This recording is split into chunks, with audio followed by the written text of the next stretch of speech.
Hey everyone, Kenji López-Alt from Serious Eats here, and today we're talking about freezers. Now, freezers are great for long-term storage, but they're only useful if you can defrost food in a timely way and with minimal loss of quality.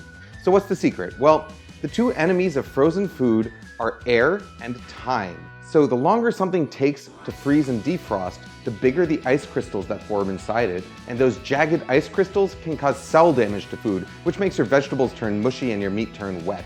Meanwhile, too much exposure to air can lead to sublimation, which, nerdy aside, is the direct phase change from a solid, in this case ice, to a gas, in this case water vapor.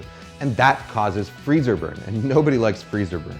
So the key to better quality frozen food is to freeze it as fast as possible with as little air exposure as possible. And that means freezing flat, like this. Now let me show you how to do it.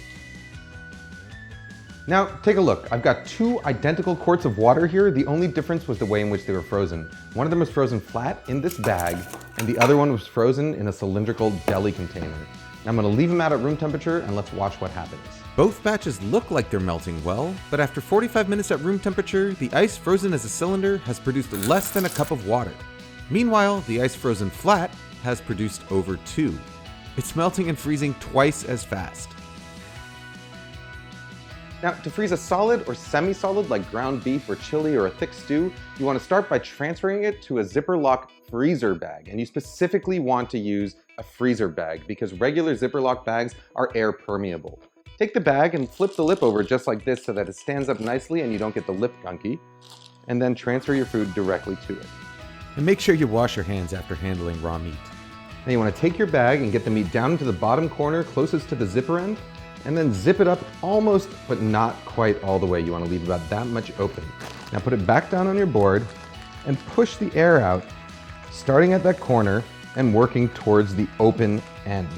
Once you get to that very top corner and pretty much all of the air is out, seal the bag up. Now spread the meat out until we've got a nice, even layer. Label it, and we're ready for the freezer.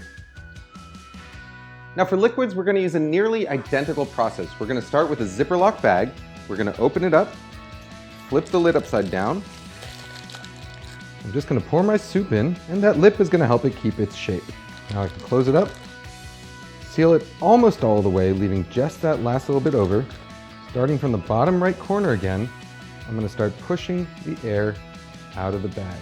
And just as that last bit of air gets pushed out and the bag's about to leak, I seal it up. The great thing about this method is that it makes for good organization as well. All of your freezer contents stack for easy visual access. Where's that soup again? Ooh, that was easy. Now when it comes time to defrost your food, transferring it to the refrigerator for the night works, but it takes a lot of time. Some people recommend running it under cold water, but where I'm from, we don't like to waste water like that. So what I recommend is using one of these, an aluminum baking sheet. Now, aluminum is one of the best conductors of energy in your kitchen. At room temperature, it'll help you defrost your food up to 2 times faster than on the counter or on the cutting board. That's important for quality and for safety, not to mention your busy schedule. The cool thing is aluminum isn't just great for this flat packed food, it's also great for things like steaks, chops, frozen chicken, frozen shrimp, whatever you want to do. Just place it on an aluminum tray and it's going to defrost in record time. Now with all these tips, you're ready to organize your freezer. Probably just gonna have to throw everything out and start from scratch, right?